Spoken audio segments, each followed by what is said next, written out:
জয়নিতাই গৌর হরিবল। সর্বসাধু গুরু বৈষ্ণব চরণে দণ্ডবত প্রণাম জানিয়ে, গোবিন্দ চরণে দণ্ডবত প্রণাম জানিয়ে আজকে ভাগবত স্বরূপ নিয়ে কিছু তত্ত্বকথা আলোচনা করি। জয়নিতাই গৌর হরিবল।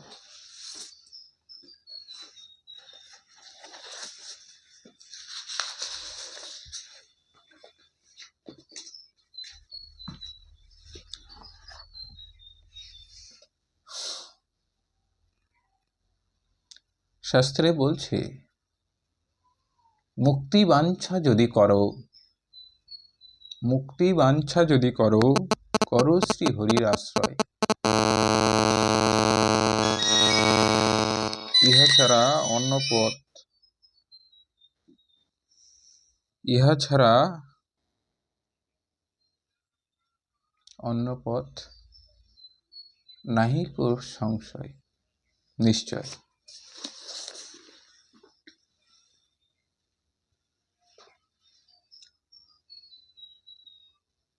মুক্তি বাঞ্ছা যদি করো,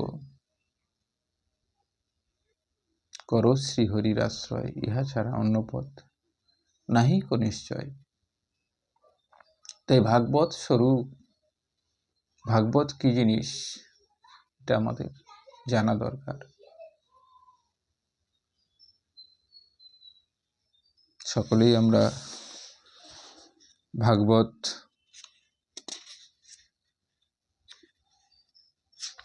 পাঠ শ্রবণ করি,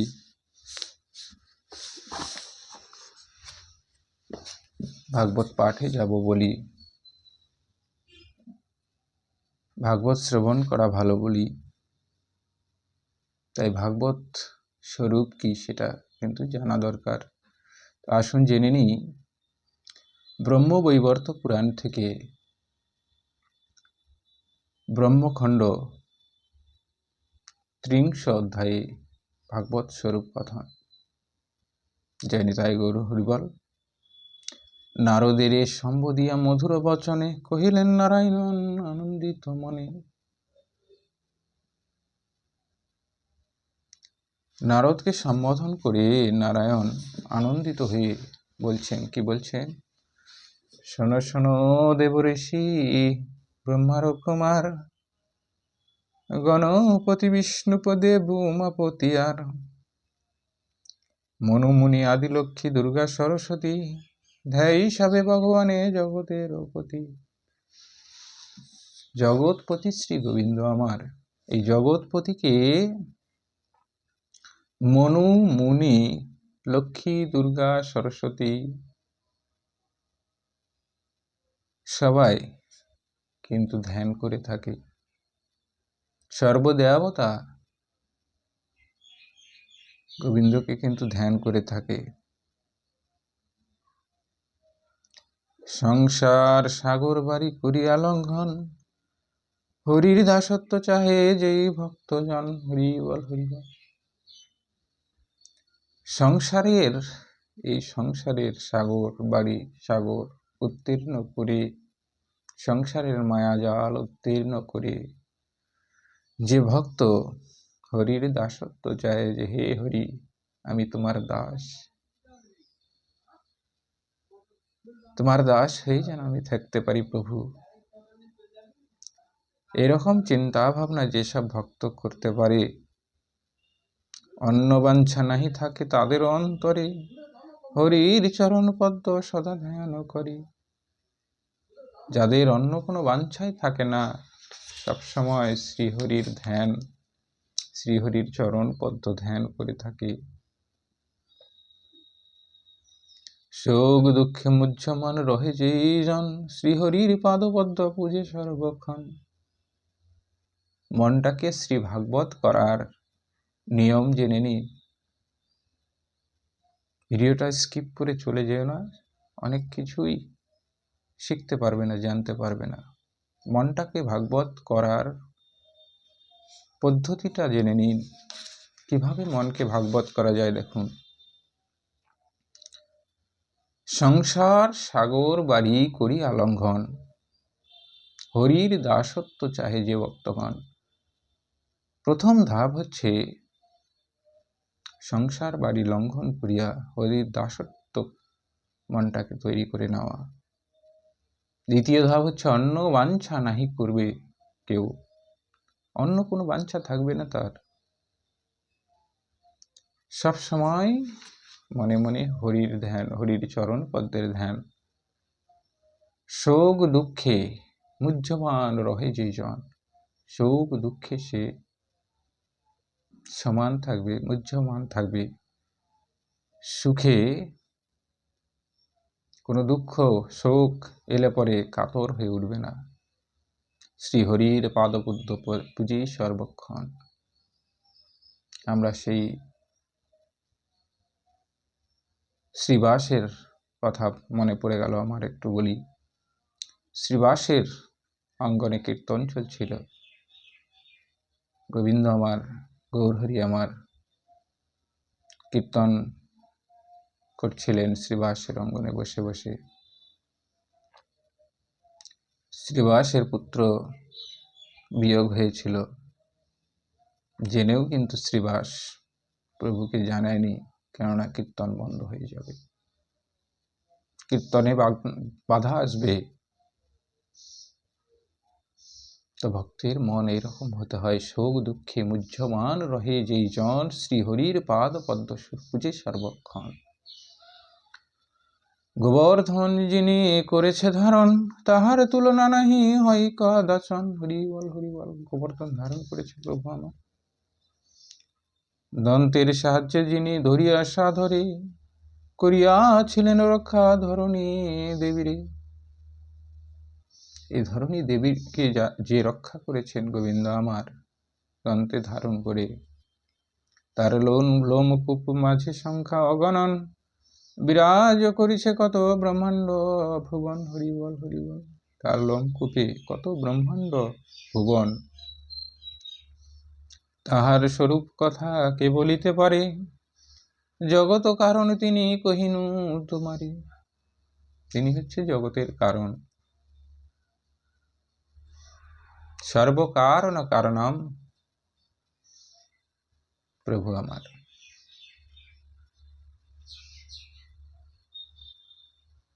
ঈশ্বর পরম কৃষ্ণ সচ্চিদানন্দ বিগ্রহ, অনাদিরাদি গোবিন্দ সর্বকারণ কারণম। তো গোবিন্দ আমার হচ্ছে কিন্তু ঈশ্বর পরম কৃষ্ণ সচ্চিদ আনন্দ বিগ্রহ।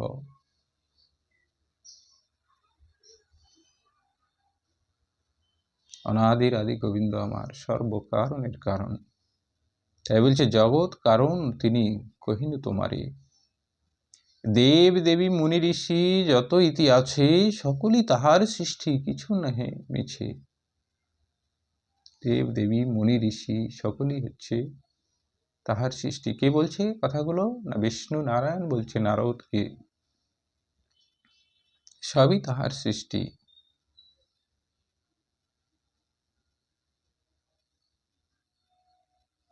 যাহার নিমেষ মাত্রে ব্রহ্মার পতন, তার গুণ কোন জন না করে কীর্তন। অতএব মম বাক্য করহ শ্রবণ, হরির চরণ পদ্ম করহ বন্দন। হরি বল হরি বল হরি বল। তাই এই নারদকে বিষ্ণু বলছেন, বিষ্ণু শ্রী বিষ্ণু, যে অতএব তুমি আমার বাক্য শ্রবণ করো এবং শ্রীহরির পাদ পদ্ম বন্দনা করো। তুমি আমি সুরপতি মুনি মুনি মনু মুনি, আর কলা কলা অংশ মাত্র সেই বিধাতার। ব্রহ্মা আদি দেব কলা মাত্র তার, হে নারদ ধ্যান তারে করো নির্বার। হরি বল হরি বল। তাই ব্রহ্মা বিষ্ণু বলছে যে তুমি আমি সুরপতি মনু মুনি, কলা কলা অংশ তার, হে নারদ তার ধ্যান করো অনির্বার। সবসময় তার ধ্যান করো, সমস্ত দেবগণ তার কাছ থেকে সৃষ্টি, তুমি তার ধ্যান করো। শোনো শোনো ব্রহ্মপুত্র তিনি সনাতন, বর্ণিতে না পারে যারে সর্বদেবগণ। কোনো দেবতাই তার বর্ণনা দিতে পারে না। তার বর্ণনা কোনো দেবতা দিতে পারে না। বেদ যার যশরাশি বর্ণিতে না পারে, সবার ঈশ্বর তিনি সদা ভজ তারে, হরি বল হরি বল।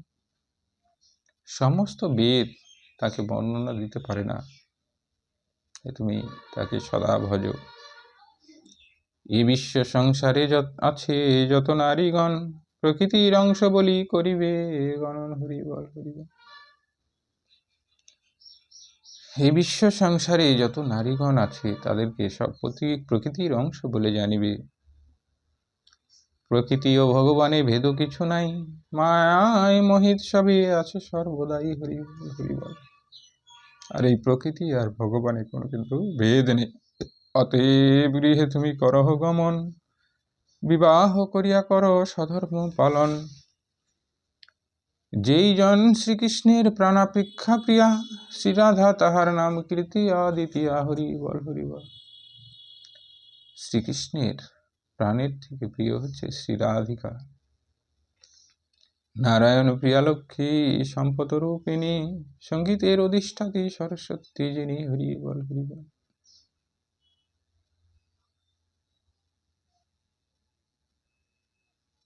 তো এই রাধা থেকেই সমস্ত সৃষ্টি। তাই নারদমণিকে বিষ্ণু বুঝাচ্ছে, তুমি সংসারে গিয়ে বিবাহ করে সংসার ধর্ম পালন করো এবং অন্তরে শ্রীহরির চিন্তা করো। কেন? শ্রী রাধারানী হচ্ছে শ্রী গোবিন্দের সবচেয়ে প্রিয়া, আর এই প্রিয়ারই কিন্তু যত দেবী আছে তারা কোথায় আছে দেখো, নারায়ণী প্রিয়ালক্ষ্মী সম্পদ রূপিণী, সঙ্গীতের অধিষ্ঠাত্রীর সরস্বতী যিনি, সাবিত্রী বিধাতা প্রিয়া জননী বেদের, জগৎ জননী দুর্গা প্রিয়া শঙ্করের। প্রকৃতিকে কখনো না উপেক্ষা করিবে, তার হেতু সৃষ্টি রক্ষা অবশ্যই জানিবে, হরি বল হরি বল। তাই প্রকৃতি ছাড়া সৃষ্টি রক্ষা করা সম্ভব নয়। তাই তুমি কখনো প্রকৃতিকে উপেক্ষা করবে না, প্রকৃতিকে সঙ্গে নিয়ে, প্রকৃতিকে আগলে রেখে, প্রকৃতিকে সম্মান দিয়ে এই সৃষ্টিকে রক্ষা করা সম্ভব।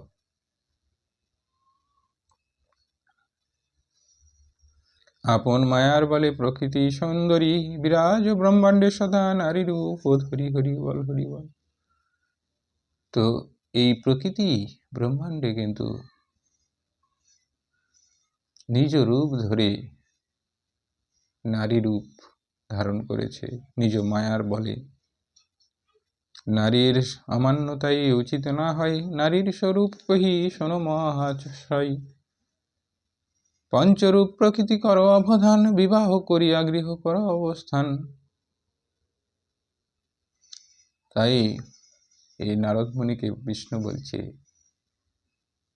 যে পঞ্চরূপ প্রকৃতির হচ্ছে 5টা রূপ, তাই তুমি বিবাহ করিয়া গৃহে অবস্থান করো। বৈবর্ত পুরাণে আছে হরি কথা সার, ইহা ছাড়া আছে যাহে সকলই অসার। মহাকালে ধীবরের ছদ্মবেশ ধরি, সংসার সমুদ্র মাছে ফেলে জাল ধরি, হরি বল হরি বল হরি বল। তাই মহাকাল, আমরা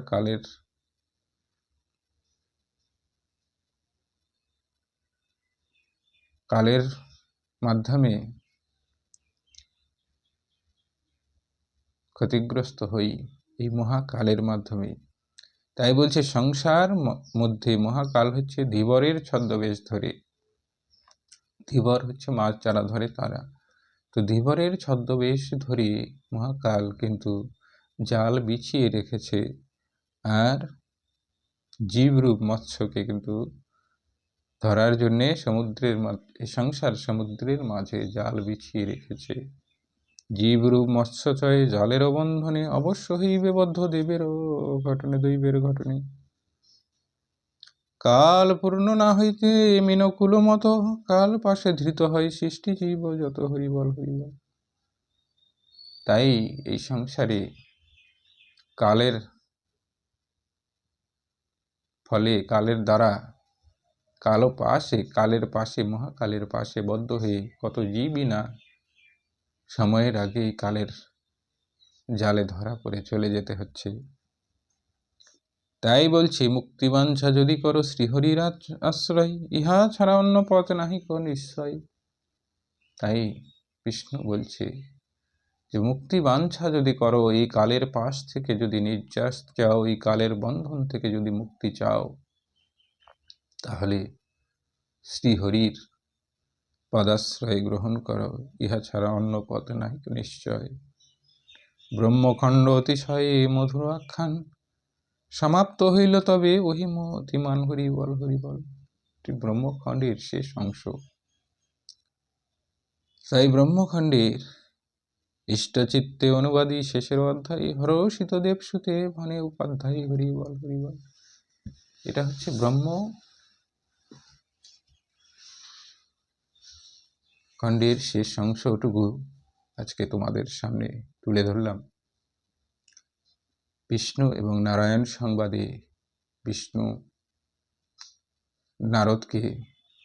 এবং নারদ সংবাদে বিষ্ণু নারদকে কিন্তু